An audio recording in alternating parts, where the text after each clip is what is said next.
Oremos mais uma vez ao Senhor e supliquemos a sua bênção para este momento tão importante em que o Senhor nos consagra por sua palavra e por seu Espírito. Senhor, nosso Deus e Pai, nesta hora em que o Senhor mesmo nos preparou para receber a tua palavra, nos dirigindo e nos conduzindo até este momento, rogamos a tua bênção, Senhor, para poder recebê-la, entendê-la.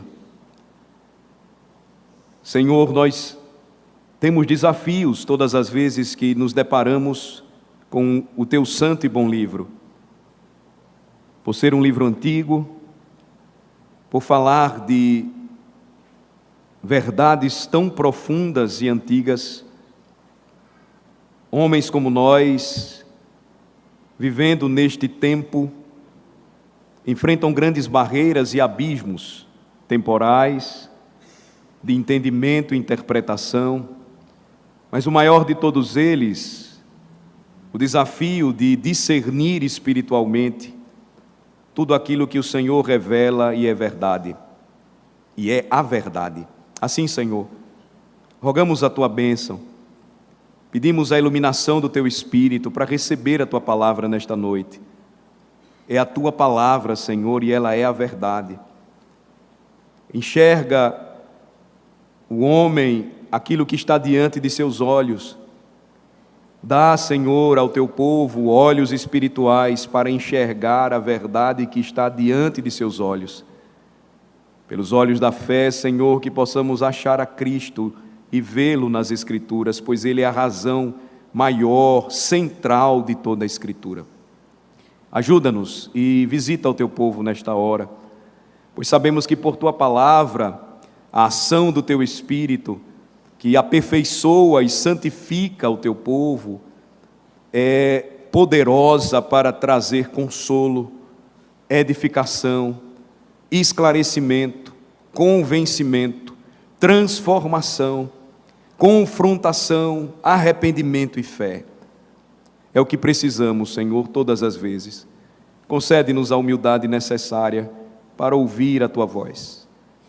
Concede-nos o entendimento necessário para ouvir e crer, abraçar todas essas verdades preciosas em nosso coração. Assim, Senhor, seremos abençoados e visitados por Ti mesmo.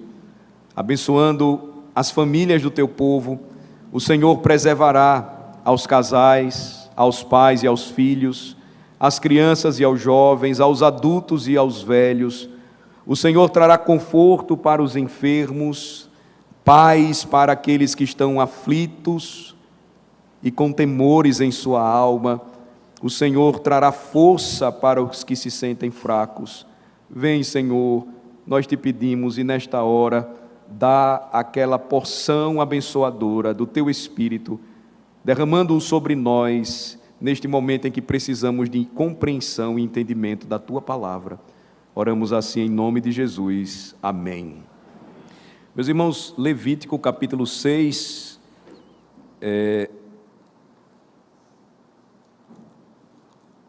justamente o capítulo que nós começamos a estudar. Hoje nós vamos ver os versículos 14 a 18. Levítico capítulo 6, versículos 14 a 18.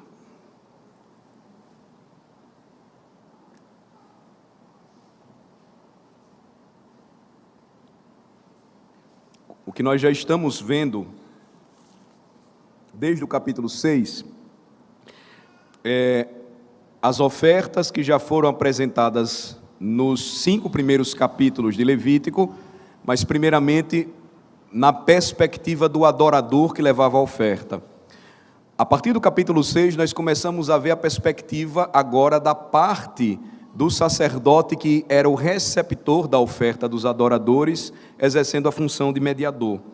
Então, o que é que nós vamos ver esta noite mais uma vez? Aquela oferta que já apareceu no capítulo 2, a chamada oferta de cereais, ou a oferta de manjares. E nós passamos algum tempo olhando para esta oferta, quando trabalhamos no capítulo 2, princípios básicos que o Senhor exigia neste sacrifício, especialmente, como eu disse, na perspectiva do adorador. E o que vimos é que tanto a oferta poderia ser cozida ou não, era uma oferta de cereais, e havia uma simbologia nos ingredientes que deveriam ser levados, que deveriam ser apresentados. Era uma refeição que simbolizava a generosidade permanente, duradoura de Deus para com os adoradores em Israel e excluía elementos que representavam a corrupção dessa oferta, como o mel, por exemplo, ou o fermento. E tudo isso era para demonstrar consagração e dedicação ao Senhor, quanto à santidade, da parte daqueles que apresentavam esta famosa oferta de cereais ou manjares. Então nós vimos várias coisas quando olhamos para esta oferta no capítulo 2 deste mesmo livro, mas eu queria destacar apenas duas delas, introdutoriamente falando. Em Levítico 2, eu queria lembrar para vocês nesta noite, nós vimos repetidamente a ênfase dada pelo Senhor, na verdade, pelo menos 3 vezes, que a oferta de cereais literalmente era um ato de dedicação ao Senhor. E muitas vezes seguia o holocausto, aquela oferta de ascensão em que todo animal era queimado e ele era oferecido ao Senhor, então a sua fumaça subia aos céus, e a ideia ali era de que o Senhor se satisfazia com a obediência do adorador em oferecer aquilo que o próprio Deus exigia. Embora essa oferta de manjares, ela também pudesse ser apresentada sozinha, mas ela sempre representava um ato de dedicação ao Senhor. Esta era uma verdade preciosa. E havia uma ideia por trás dessa dedicação. Era de que aqueles que se aproximavam de Deus para adorá-lo, uma vez que eram reconciliados com Ele, por iniciativa do próprio Deus, eles agora teriam acesso à sua presença e desejariam reconhecer também o seguinte: aquele que me perdoa e me salva é aquele a quem eu devo total consagração. É aquele que a quem eu devo consagrar toda a minha vida, os meus dons, os meus talentos, os meus bens. Então, quando faziam este sacrifício, eles traziam um tributo, ou traziam um penhor, por isso que essa oferta também era chamada de oferta de penhor. Eles ofereciam uma porção de seus bens, ou seja, uma parte daquilo que Deus generosamente havia lhes dado. Eles traziam então ao Senhor uma porção do seu pão diário, para que não esquecessem que nem só de pão viverá o homem, mas de toda a palavra que procede da boca de Deus. Então o adorador na antiga aliança, ele entendia que esse presente de Deus era um símbolo, não apenas do fato de que Deus era aquele que providenciava tudo para o seu povo, tudo que o seu povo necessitava, mas também ele providenciava aquela porção dos seus bens que eles então tomavam agora para oferecer em adoração e consagração a Deus. Então essa oferta de manjares, ela era uma dedicação, como eu disse, uma oferta de penhor. Ela tinha um custo para o adorador. Ela fazia com que o adorador levasse esta oferta como prova de que agora ele estava dedicando aquilo que era mais importante, que fazia parte até mesmo do seu sustento, para aquele que sustentava e guardava todo o seu povo. Mas também nós vimos outra coisa. Nós aprendemos que esta oferta de manjares, ela era um memorial. No capítulo 2, versículos 2 e 3, no versículo 8 também, no versículo 10, no versículo 16, depois vocês podem conferir, nós vemos a oferta de manjares sendo apresentada pelo Senhor a Moisés, revelada para ele, como um memorial. E qual o significado então deste memorial? Deus reivindicaria esta oferta como ele reivindicaria sempre para si os primeiros frutos. Então a lição por trás era bem interessante. o povo era ensinado a se consagrar e dar sempre o seu melhor para o seu Senhor. Então, quando eles traziam oferta, eles estavam devolvendo a Deus aquilo que Ele lhes deu, a fim de reconhecer o seu senhorio sobre tudo. Eles reconheciam que dependiam de Deus para tudo. E, em outras palavras, o próprio ato do adorador em dar aquela refeição à casa de Deus, a farinha, os bolos dos pães, os produtos assados ali, era um lembrete de que Deus era o dono da oferta. E eles estavam apenas devolvendo a Ele uma parte daquilo que lhe pertence, porque Ele é dono de tudo, Ele é o Senhor do universo. Ele é dono de tudo mais, Ele é o Senhor da vida. E ali, então, o israelita reconhecia que Deus era dono tanto da oferta quanto do ofertante. Tudo pertence a Ele. Foi o que vimos estudando o capítulo 2. Mas aí nós chegamos agora, mais uma vez, nesta mesma oferta, como eu disse, sendo tratada na perspectiva do sacerdote.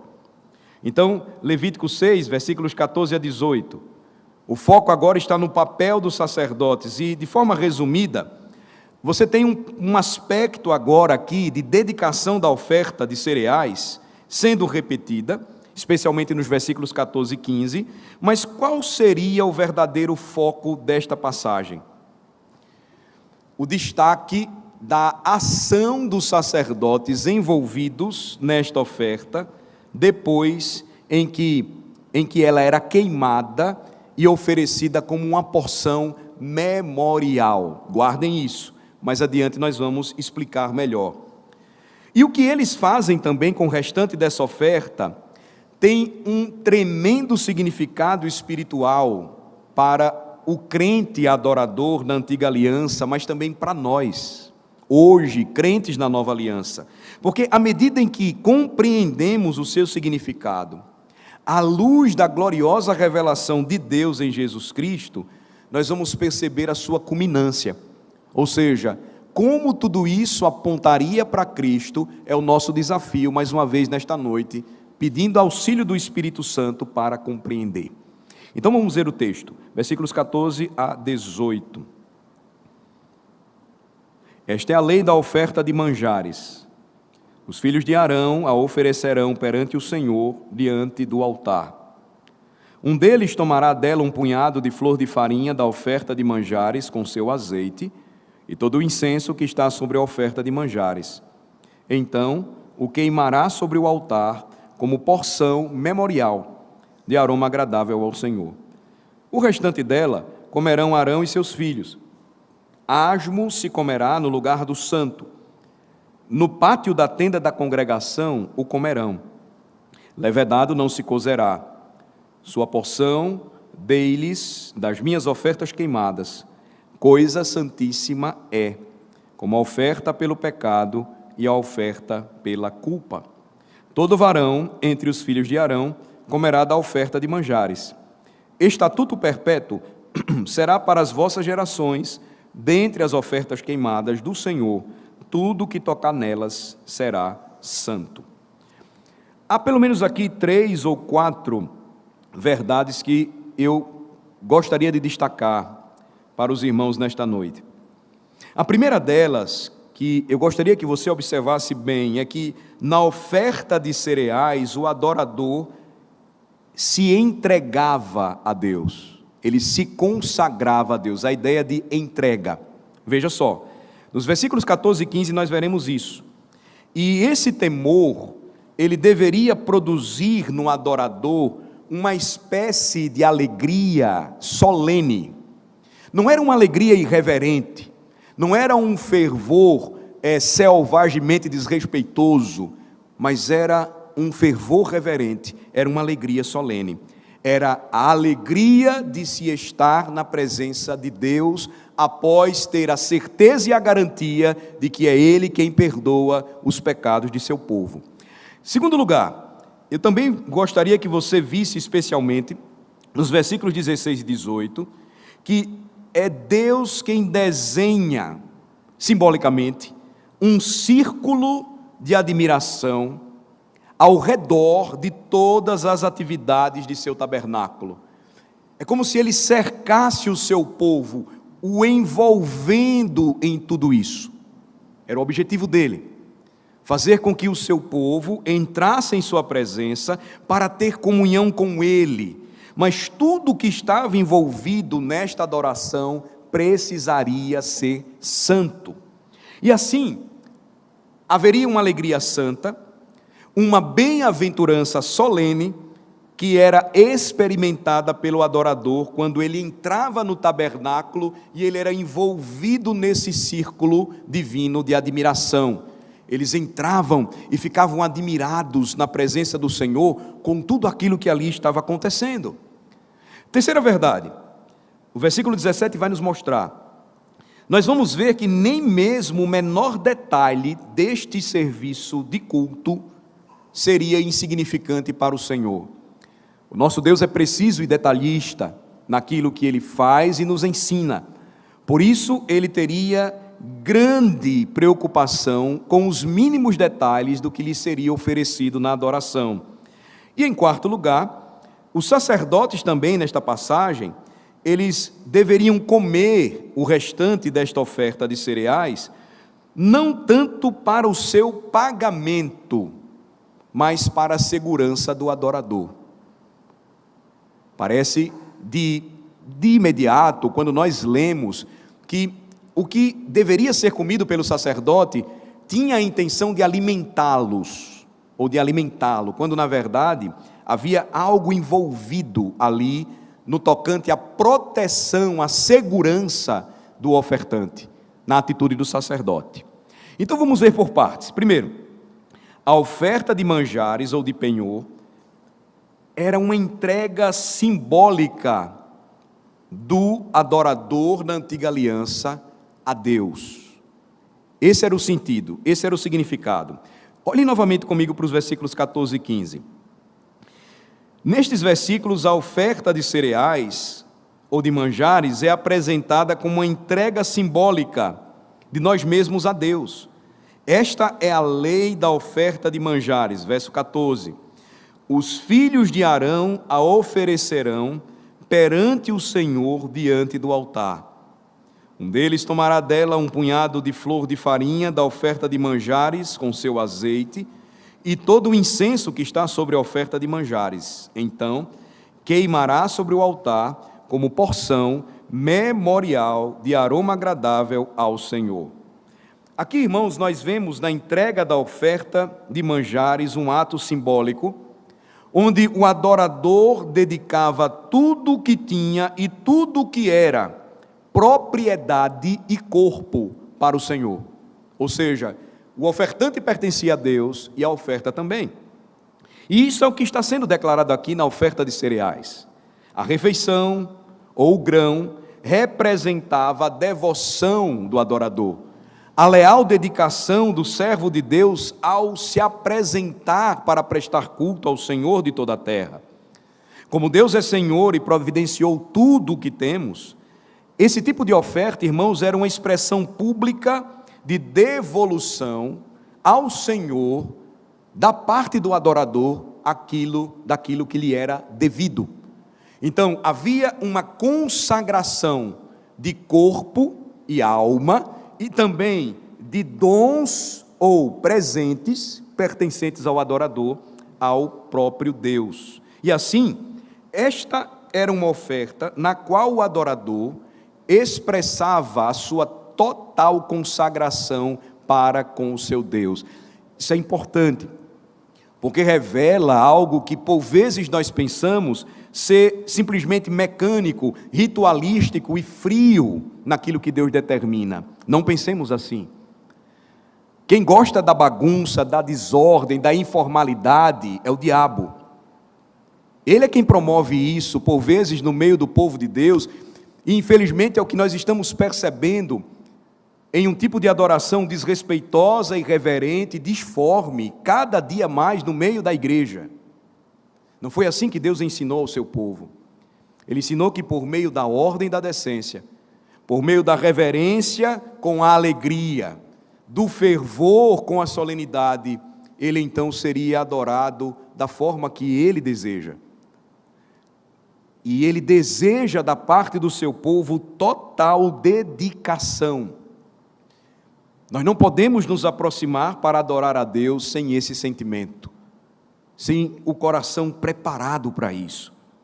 Número 2, o propósito da adoração, portanto, era de ter comunhão com Deus e de se aproximar dele. E agora, é claro, nós temos duas aplicações, eu diria, gloriosas que podemos tomar do Novo Testamento.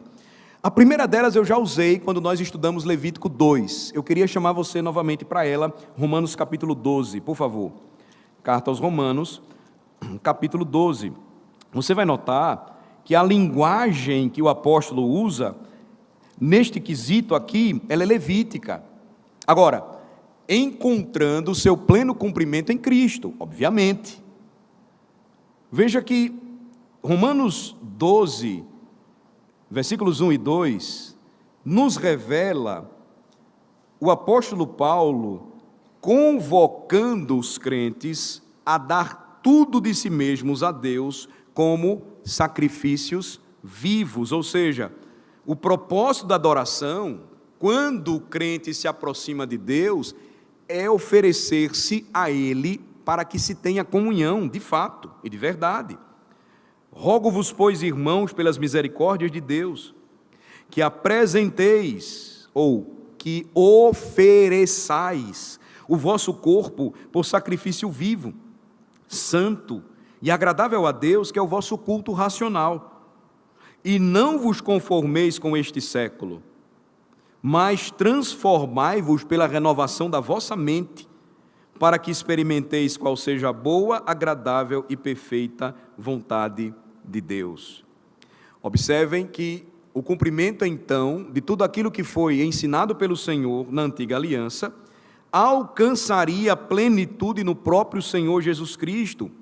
O cumprimento final, portanto, irmãos, desta oferta de cereais, não é, sem sentido, cumprida em Cristo, esta porção memorial.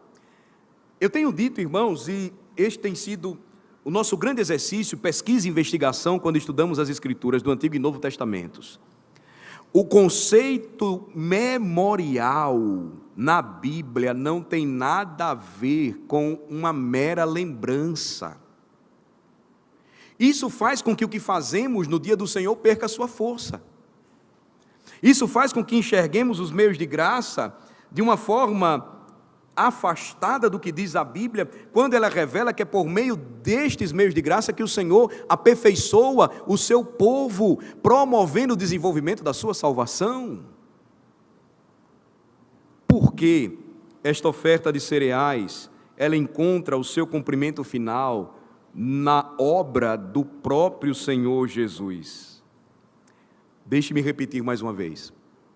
Não é interessante que na noite em que ele foi traído, o Senhor Jesus usou o ato de dar e partir o pão como símbolo de sua entrega total de si mesmo, como um sacrifício em nosso favor?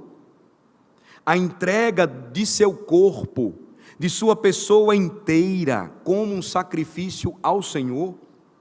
E assim, o Senhor Jesus Cristo, na noite em que foi traído, ao partir aquele pão e ao distribuí-lo ao seu povo, nos recorda a sua doação total como um sacrifício perfeito a Deus. O que isso nos lembra? Veja o sentido memorial. Isso nos lembra que esta oferta, ela envolvia total consagração. Quando somos lembrados disso e comemoramos isso, e nos regozijamos com isso, e participamos dos benefícios disso, toda vez que estamos sob os meios de graça, e especialmente quando chegamos até a mesa do Senhor, nós então sabemos que Ele deu todo o seu corpo, e Ele fez isso como um sacrifício, para que pudéssemos agora, como sacrifícios vivos e santos e agradáveis a Deus, prestar o nosso culto racional. O que é o culto racional? É o culto que prestamos a Deus com a nossa mente e o nosso coração, com o vigor transformado e renovado pelo poder do Evangelho, com a mente de Cristo agora entendendo o significado real de tudo o que fazemos. Então não fazemos nada sem entender ou perceber a preciosidade da salvação que nós recebemos do nosso Senhor. Então, quando isso acontece, eu simplesmente desejo lembrar primeiro que a oferta de cereais, do mesmo modo que teve significado para o crente do Antigo Testamento, é uma oportunidade de simbolizar a nossa total consagração e entrega a Deus. Ela também nos lembra que devemos nos entregar a Deus e nos alegrarmos na entrega de Jesus ao Pai em nosso favor, pois Ele é a oferta perfeita, o sacrifício perfeito em favor de seu povo. Mas em segundo lugar, há uma outra verdade que eu gostaria também que você percebesse, e você vai notar isso de forma preciosa nos versículos 16 a 18 de Levítico 6. Vamos voltar para lá. Ali você encontra um manto de santidade e admiração que envolve tudo o que acontece no tabernáculo. Nos versículos 16 a 18, Moisés então falaria aquilo que deveria ser feito com o restante da oferta de manjares. Aquilo que não foi dado como oferta memorial e queimado, que deveria produzir um aroma agradável ao Senhor, restaria e deveria ser parte de uma refeição pactual. Veja só, versículos 16 a 18. O restante dela comerão Arão e seus filhos. Asmo se comerá no lugar santo. No pátio da tenda da congregação o comerão. Levedado não se cozinhará. Sua porção dei-lhes das minhas ofertas queimadas. Coisa santíssima é, como a oferta pelo pecado e a oferta pela culpa. Todo varão entre os filhos de Arão comerá da oferta de manjares. Estatuto perpétuo será para as vossas gerações, dentre as ofertas queimadas do Senhor. Tudo que tocar nelas será santo. Nós podemos aprender aqui pelo menos 4 lições com estes versículos. Primeiro, quando este pão fosse comido por Arão e seus filhos, deveria ser comido asmo, sem fermento.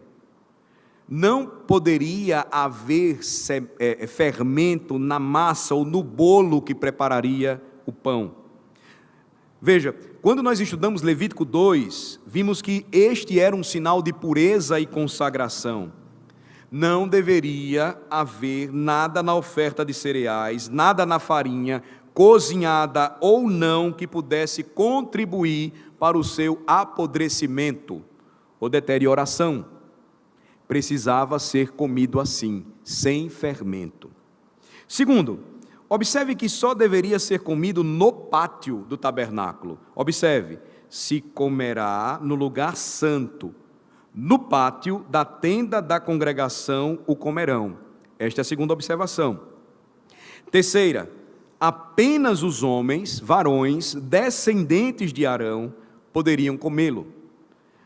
Outras ofertas deveriam ser dadas aos sacerdotes, das quais todas as suas famílias seriam sustentadas, poderiam participar. Mas aqui, observem, você tem um destaque nesta oferta. Enquanto as demais eram utilizadas para sustentar a descendência sacerdotal de Arão, porque eles não receberiam terra para cultivar, eles não teriam tempo para trabalhar a terra e eles seriam sustentados pela generosidade dos seus irmãos. Esta oferta especificamente não poderia ser comida pelas famílias como um todo, mas apenas pelos próprios sacerdotes. Quem eram os sacerdotes em Israel? Os descendentes de Arão, somente os do sexo masculino. Por que razão? Porque eles foram ordenados pelo Senhor, consagrados por Ele. eles tinham um ministério santo a ser exercido em seu tabernáculo. Por fim, observe a exigência também, irmãos, de que todos aqueles que entrassem em contato com o que estava acontecendo naquele círculo criado por Deus de comunhão e devoção, precisariam ser consagrados. Isso é dito de uma forma interessante no versículo 18, observem. Tudo o que tocar, está lá no final, tudo o que tocar nelas será santo. O que isso parece aqui indicar?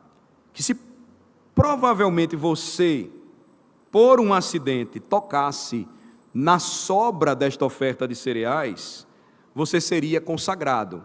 É a primeira leitura. Até o movimento neopentecostal gosta disso, tem uma música que diz isso, né? Que suas mãos estão cheias do poder de Deus e tudo aquilo que você toca será abençoado, e tudo aquilo que você toca será santo, mas o sentido não é esse. Aqui, o que o Senhor pretendia dizer claramente é que ninguém comesse desta sobra, se não tivesse sido consagrado para tal. Se não tivesse sido separado para isso, que não tocasse nisso. Era algo sério. Em outras palavras, de 4 maneiras bem distintas, irmãos, Deus estava desenhando um círculo de admiração, devoção ao redor do altar e desta oferta. Ele estava enfatizando santidade na comunhão com Ele, e a necessidade da santidade na comunhão com Ele era algo muito sério. Outra coisa, o sacerdote era um mediador. Perceba, ele era aquele que ficava entre o povo e o Senhor. Ele representava a santidade do Senhor para o povo e representava os sacrifícios do povo de volta para o Senhor. E como sacerdote, comer desta oferta de cereais era uma figura da comunhão de todo o povo de Deus com o Senhor. Ele deveria comer a oferta sem fermento, para que o material daquele sacrifício fosse santo. Ele deveria comer o sacrifício ou a oferta nos átrios do tabernáculo, para que o lugar onde ele comesse também fosse santo. Somente os sacerdotes do sexo masculino deveriam comê-lo, porque aqueles que comiam deveriam ser consagrados para isso, portanto, santificados para aquele serviço. E somente os sacerdotes consagrados ao serviço do tabernáculo poderiam comê-lo, para que a santidade desta oferta pudesse ser protegida. Veja só, Deus estava mostrando ao seu povo aquilo que era mais solene: entrar em comunhão com Ele, fazer parte daquele momento de adoração, estar presente naquele círculo envolvente de admiração e devoção ao Senhor que o salvou com mão poderosa. Normalmente nós falamos em desejar a alegria, o deleite, o prazer e a bem-aventurança da comunhão com Deus, e de fato é uma alegria, é um prazer, é uma delícia, é a nossa maior felicidade estar na presença do Senhor. O salmista canta: na tua presença a plenitude de alegria, na tua destra delícias perpetuamente. Mas, irmãos, quando chegamos à presença de Deus, essa alegria deve ser solene, essa bem-aventurança deve ser santa, esse deleite deve ser estrondosamente terrível. Não se assemelha às alegrias, prazeres ou deleites triviais do mundo. Não é a leve e fraca felicidade despreocupada do mundo. O adorador precisava ter consciência de que ele estava entrando em comunhão com Deus Santo. E este sacrifício nos lembra, portanto, que quando entramos na presença de Deus, entramos na presença do Santíssimo.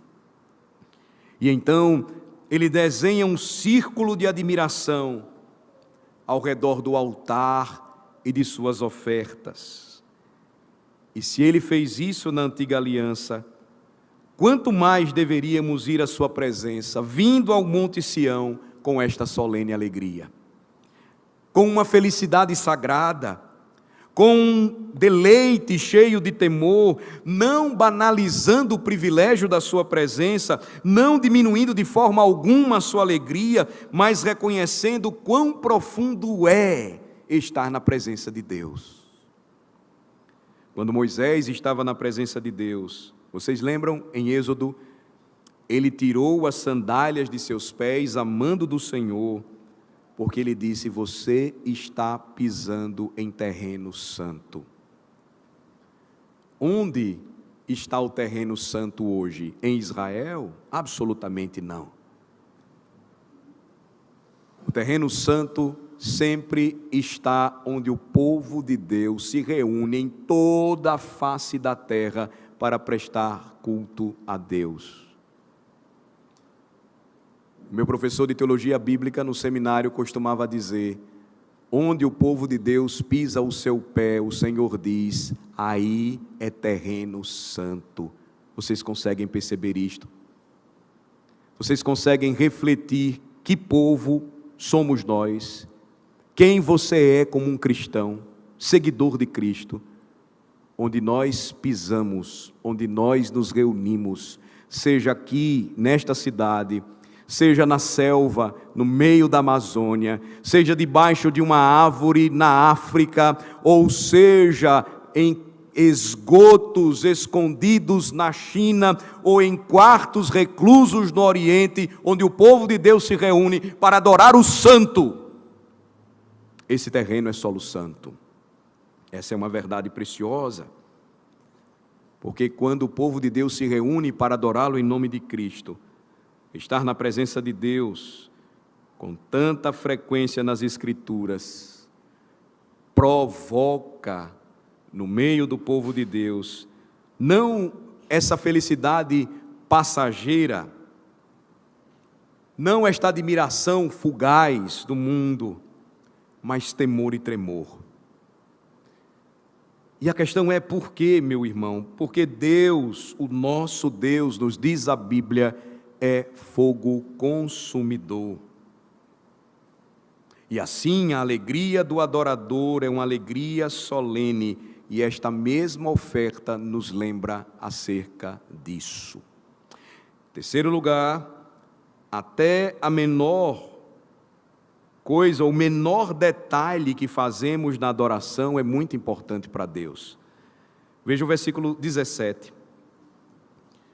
Lá de Levítico 6, observe a instrução dada ali: levedado não se cozerá, sua porção dei-lhes das minhas ofertas queimadas, coisa santíssima é. Veja, perceba aqui que os detalhes de trazer bolos assados ao Senhor não seriam ignorados por ele, nem mesmo o menor detalhe seria esquecido, e nem a menor oferta ou ato de dedicação, consagração, considerado insignificante para ele. Pense nisso, esses pães ou bolos trazidos ao Senhor como oferta, são declarados pelo Senhor como santos. Esses pães asmos, os cereais das ofertas, eram sagrados para o Senhor. Ao ler tudo isso, nós poderíamos pensar, mas que sacrifício insignificante, algo tão pequeno, será que seria digno de ser visto pelo próprio Deus? Mas aqui notem, o Senhor diz que até mesmo os bolos trazidos pelos israelitas, adoradores mais humildes e pobres do seu povo, diante de sua presença, seriam santos para ele, significativos aos seus olhos. O Senhor então estava prestando atenção até mesmo nos detalhes que passam despercebidos aos nossos olhos. Agora, isso na verdade, irmão, sugere o ponto mais importante que eu gostaria de destacar e chamar a sua atenção hoje à noite. Nós começamos a ver isso desde o versículo 15 até o 18. E o ponto mais importante a ser destacado nesta noite aqui, nesta passagem, é este: que a função desta oferta ou sacrifício de cereais, não era para que eles passassem sem comer alguma coisa, não era para sustentá-los e não deixá-los com qualquer necessidade, porque, como eu disse, Deus havia providenciado outras maneiras de sustentá-los, inclusive suas famílias.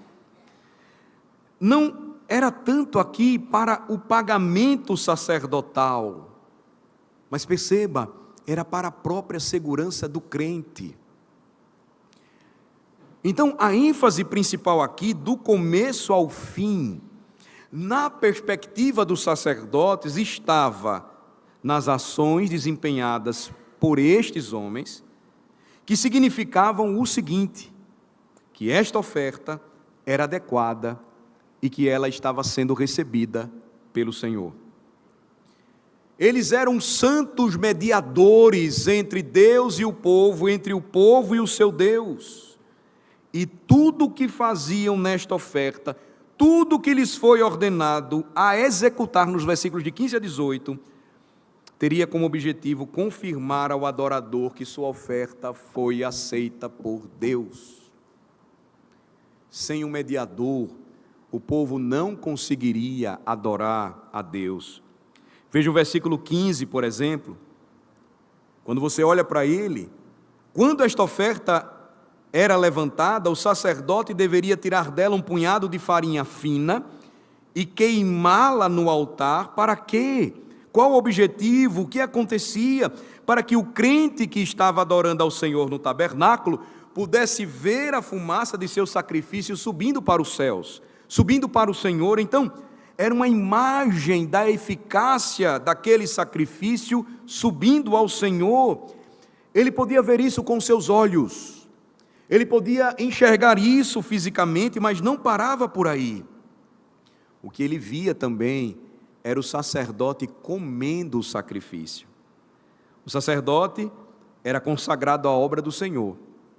Ele não deveria tocar em nada que profanasse o tabernáculo, o serviço de culto a Deus no tabernáculo. Então, se o sacerdote comesse esta oferta de cereais trazida por você, qual seria a sua impressão imediata?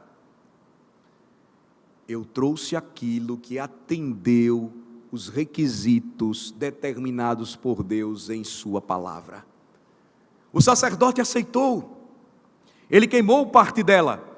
O sacerdote aceitou, agora ele está comendo a outra parte dela, ou seja, o meu sacrifício de adoração a Deus foi aceito. Ele deveria comer ali mesmo, no pátio do templo, não apenas porque era um recinto sagrado, mas para que o povo testemunhasse que a sua oferta foi aceita perante Deus. Veja como tudo isso era envolvente, apropriadamente envolvente, porque os próprios sacerdotes participavam de tudo isso. Eles eram os mediadores, eles recebiam sua porção da oferta para confirmar a aceitação pelo Senhor daqueles que estavam adorando o Santo de Israel. Os sacerdotes faziam tudo aquilo para provar diante de Deus que os crentes estavam sendo aceitos, para ajudá-los, oferecendo-lhes segurança, certeza do perdão. Vocês percebem a lógica do que nós fazemos na adoração? Vocês lembram que tudo o que nós fazemos nos lembra que a nossa aceitação se dá pelo perfeito sacerdote que temos, pela oferta perfeita que ele nos ofereceu perante o Pai, de modo que nós não somos desprezados jamais. Veja, os sacerdotes tinham a obrigação de auxiliar os adoradores de Deus, garantindo a eles que eles estavam sendo aceitos perante o Senhor, que a sua consagração era sincera e real. Não é interessante, irmãos, notar que Deus estabeleceria esses atos cerimoniais para ajudar o seu povo a ter segurança e paz. Sempre nos chama a atenção que as Escrituras falam muito sobre isso. Mostram as Escrituras sempre o Senhor revelando a maneira como Ele ensina e determina que o seu povo faça aquilo que o agrada e o adore assim, a fim de encontrar paz e segurança para a sua alma. Esse, de fato, é para mim um dos grandes testemunhos de que as Escrituras são divinamente inspiradas, que as Escrituras são de fato a palavra de Deus, porque como os homens poderiam ter previsto que os crentes, por séculos e séculos, lutariam com a plena certeza da aceitação e do perdão de Deus, e ainda assim, ao longo da palavra, encontrariam inúmeras provisões da parte de Deus, sendo destinadas a ajudar o seu povo a encontrar segurança de salvação. Levítico 6 nos oferece apenas mais um exemplo de tantos que nós temos nas Escrituras. Agora, irmãos, é óbvio, é fato, que o papel dos sacerdotes apontava, em última análise, para o papel do grande sumo sacerdote das nossas almas, que é a nossa garantia. Muitos cristãos hoje, porque confundem as coisas, misturam certeza e segurança de salvação. Aqueles que creem firmemente em Jesus Cristo como seu Senhor e Salvador, têm certeza da sua salvação. Isso é real. Ele declara, ele afirma, ele diz, com o coração e com os seus lábios, mas a segurança, ela pode viver altos e baixos. Conquanto eu tenha certeza, a segurança, dependendo das circunstâncias, ela pode ser abalada. Quem é que nos lembra sempre, sempre, sempre e sempre que é o nosso Deus, que nos ama, que não poupou o seu próprio Filho para dar a sua vida por nossos pecados, que renova as nossas forças, de modo que quando a nossa segurança está abalada, Ele firma novamente os nossos passos? O mesmo Deus que sempre nas Escrituras fez questão de revelar que Ele sempre, sempre e sempre seria a garantia e a segurança para o seu povo.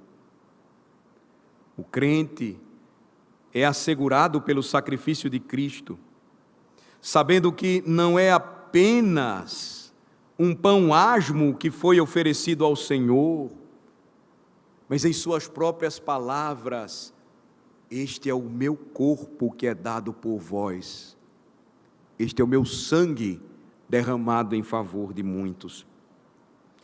Embora possa ser difícil para um adorador, pudesse ser difícil para um adorador na antiga aliança, crer que grãos poderiam ser sagrados para o Senhor, não deveria ser difícil para o adorador na nova aliança perceber que a pessoa do próprio Filho de Deus é extremamente preciosa para ele, o Senhor, e isso faz com que seja um grande benefício para a nossa alma, uma grande eficácia, uma garantia de que grãos, sangue de touros ou bodes jamais poderia nos dar. O próprio sacrifício de Cristo, meus irmãos, serve para assegurar ao povo de Deus estas preciosas verdades. E o que faz o ministro no Novo Testamento? Ele trabalha também com o desejo de estar servindo ao povo de Deus. De que maneira faz o ministro isso? Assegurando ao povo de Deus os propósitos divinos para com este povo. À medida em que o povo abraça as promessas do Evangelho pela fé. O que faz o ministro? Ao servir ao povo de Deus, ele sai do caminho. Ele não media. Senão esse encontro, ele traz a palavra do Evangelho.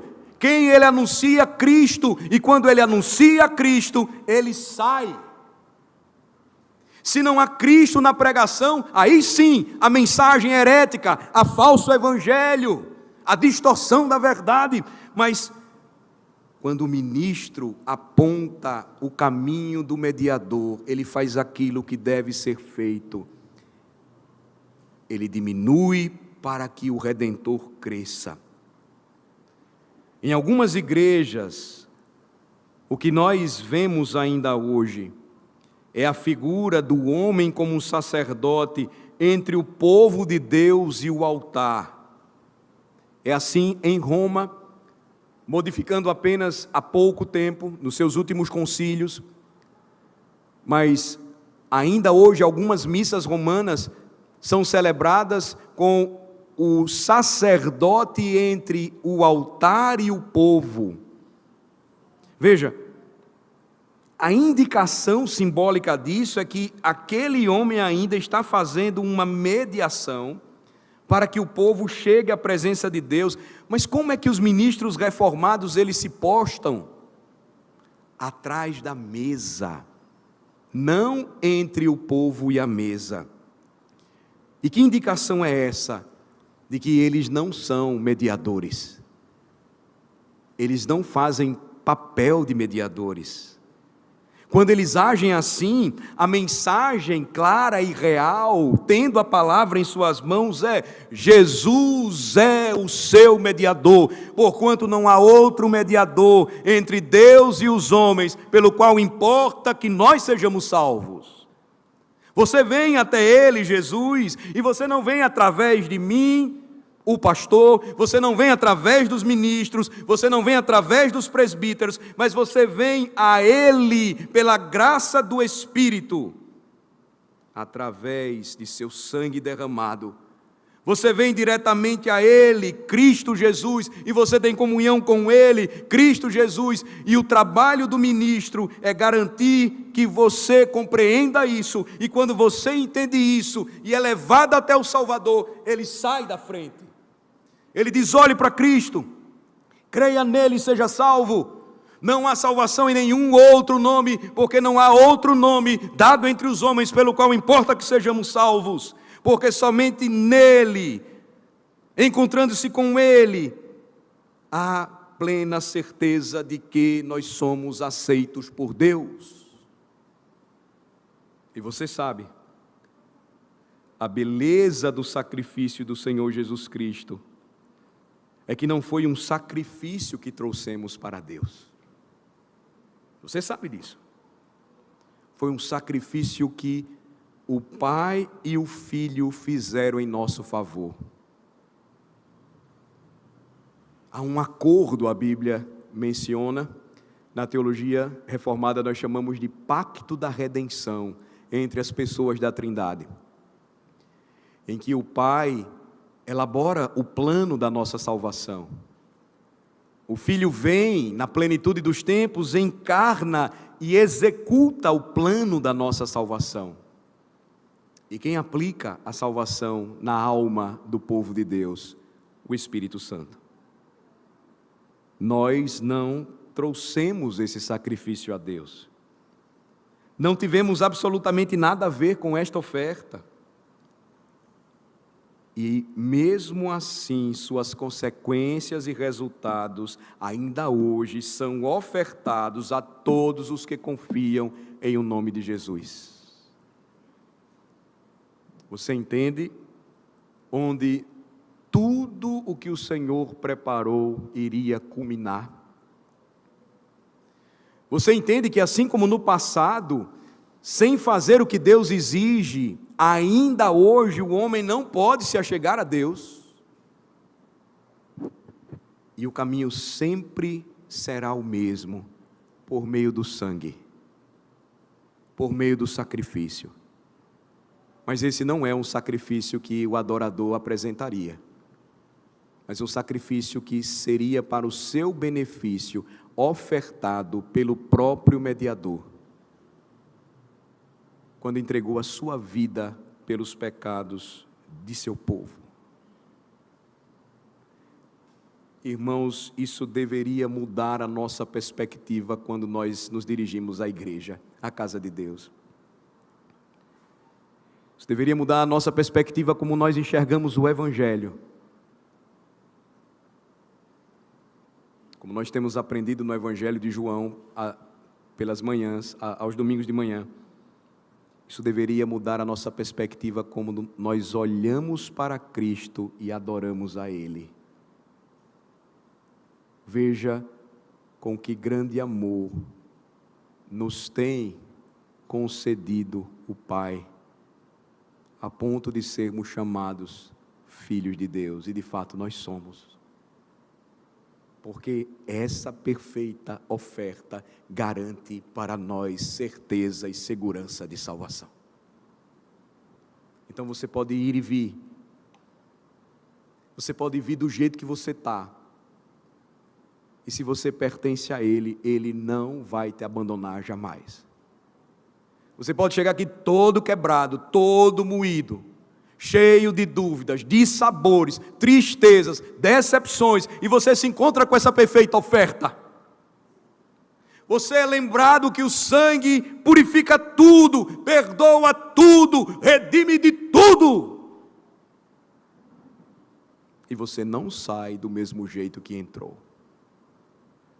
Se isso tem acontecido com você, a minha oração é: Senhor, abre os olhos para que Ele possa ver.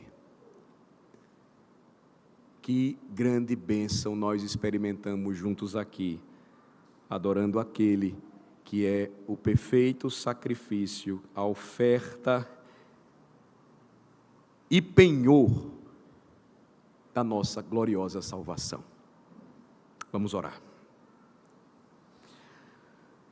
Nosso Senhor e nosso Deus, a única forma pela qual podemos experimentar a certeza de não sermos condenados é descansar e confiar somente em Cristo para a nossa salvação. Senhor, por mais gloriosas que fossem essas ofertas de cereais no passado, por mais encorajadoras que fossem elas para o adorador da antiga aliança, quando via aquela fumaça subindo em direção ao céu, ou aqueles sacerdotes comendo os grãos e revelando que tudo aquilo era aceitável diante do Senhor, nenhuma dessas coisas poderia limpar completamente as consciências dos adoradores naquele período. Somente o sangue de Cristo poderia fazer isso. E por isso, Senhor, nós oramos que, se ainda não temos aplicado tudo isso à nossa alma e confiado nele, nós jogaremos fora tudo que o Senhor nos oferece e perderíamos a nossa única esperança de salvação. Mas que grande bênção é poder ouvir a voz do Teu Evangelho e correr sim para Cristo, pois Ele é a única esperança de Seu povo. Mas não apenas a única esperança de salvação de seu povo, Senhor, Ele é o único que pode assegurar aos nossos corações nesta noite a graça, a misericórdia, os propósitos gloriosos do nosso Deus. Senhor, aplica tudo o que acabamos de ouvir. Não permita, ó Senhor, que a Tua palavra volte vazia, pois a Tua promessa é de que ela não voltará, mas que ela produza gloriosos frutos em nossa alma. Tudo isso para a Sua glória.